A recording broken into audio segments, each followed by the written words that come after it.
ముగ్గురు మోసగాన్లు 30% కమిషన్లు. ఖమ్మం జిల్లాకు ముగ్గురు మంత్రులు చేసింది సున్నా. రైతులకు కనీసం యూరియా బస్తా కూడా ఇవ్వలేరు. వచ్చే ఎన్నికల్లో ఖమ్మంలో 7-8 స్థానాలు గెలుస్తాం. మరింత ఐక్యంగా పనిచేస్తే 10కి 10 గెలుచుకుంటాం. రాహుల్కు 6,000 కోట్లు ఇవ్వకుంటే రేవంత్ పోస్టు ఊస్టు. గ్యారంటీ కార్డు ఎక్కడ భద్రపరచుకోవాలో బట్టి చెప్పాలి. ఖమ్మం సభలో బీఆర్ఎస్ వర్కింగ్ ప్రెసిడెంట్ కేటీఆర్ మళ్ళీ సారే రావాలి. కేటీఆర్తో కూలీల ఆకాంక్ష. అలీబాబాకు తోడుగా ఖమ్మం జిల్లాలో ముగ్గురు మోసగాళ్ళు ఉన్నారు. ఆ మంత్రులకు 30% కమిషన్ల యావ తప్ప కనీసం రైతులకు యూరియా ఇవ్వాలన్న సోయి కూడా లేదు. వచ్చే ఎన్నికల్లో ఉమ్మడి ఖమ్మంలో 7-8 స్థానాలు గెలుస్తాం. ఇంకా గట్టిగా పనిచేస్తే 10కి 10 స్థానాలు కూడా గెలుస్తాం. సరే, మీరు 10కి 10 స్థానాలు గెలవాలని తెలంగాణ ప్రజలు కూడా ఆకాంక్షిస్తున్నారు.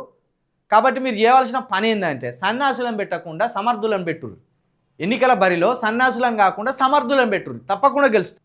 మీరు పోయినసారి సన్నాసులకే ఇచ్చిండ్రు తెలుసు. ఆ సన్నాసులు జనాలను పీడించిందని, జనాలను హింసించిందని తెలుసు. కానీ ఆ సన్నాసులను మార్చకుండా మళ్ళీ సన్నాసులకే టికెట్ ఇచ్చే వరకు మీ పార్టీకి దెబ్బ పడ్డది, మీ అధికారం కోల్పోయింది. కాబట్టి వచ్చేసరికైనా ఏం చేయర్రి, సన్నాసులు ఎవరో మీకు తెలుసు బాగా. ఆ సన్యాసులను తీసేసి ఆ ప్లేస్లో సమర్థులను పెట్టండి. ఉదాహరణకు స్టేషన్ గన్పూర్లో ఓ సన్యాసి ఉండే. ఆ సన్యాసి నూడబీకిండు, ఇంకోనికి ఇచ్చిండు. గెలిచినాక వాడు దొంగై పక్క పార్టీలో కురికిండు. కానీ ఇక్కడ జనగాంలో ఓ సన్యాసిని తీసేసిండు, సమర్థునికి ఇచ్చిండు పల్లరాజేశ్వర రెడ్డి గారికి. ఆ సమర్థుడు గెలిచిండు, గెలిచినాక పార్టీలనే ఉన్నారు. కాబట్టి పల్లరాజేశ్వర రెడ్డి లాంటి సమర్థులకు, గట్టిగా పార్టీ కోసం నిలబడేటోళ్లకు టికెట్లు ఇచ్చి ఇటు పార్టీని గెలిపించుకోరు, ఇటు ప్రజలకు సేవ చేసేటోళ్ళని ఎన్నుకోరు. ఇక ఓన్లీ కేసీఆర్ బొమ్మ చూసే ఓట్లు వేయాలంటే అట్లా పోయినాయి. కేటీఆర్ గారు ఆ రోజులు పోయినాయి. మీరు ఇంకా ప్రజలను మభ్యపెట్టాలనో లేకపోతే ఆ ఓటర్లను ఇంకా బానిసలుగానో చూస్తే అది చెల్లదు.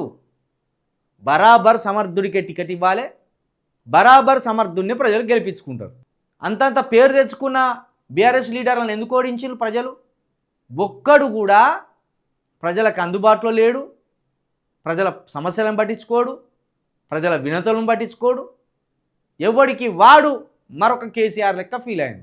కాబట్టి దెబ్బ కొట్టిండు, బయట పడేసి. దాన్నైనా మీరు రివ్యూ చేసుకొని ఈసారైనా అసమర్థులకు మీరు టికెట్లు ఇస్తే తప్పకుండా మీ పార్టీకి మంచి అవకాశం ఉంటుంది. ఉండదని చెప్తలేం, ఉంటుంది తప్పకుండా. ఇక ముగ్గురు మోసగాళ్ళు 30 కమిషన్లు అంటే ఇదే. పొంగులేటి గారు, బట్టి విక్రమార్క గారు, తుమ్మల నాగేశ్వరరావు గారు 30% కమిషన్లు ఇస్తేనే పనులు అప్పగిస్తామని అంటున్నారట.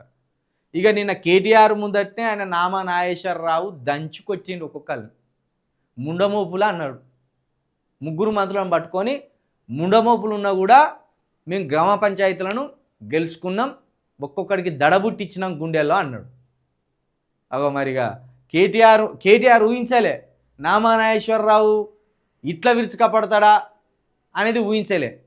కేటీఆర్ కూడా ఆశ్చర్యపోయేలాగున మాట్లాడింది నిన్న.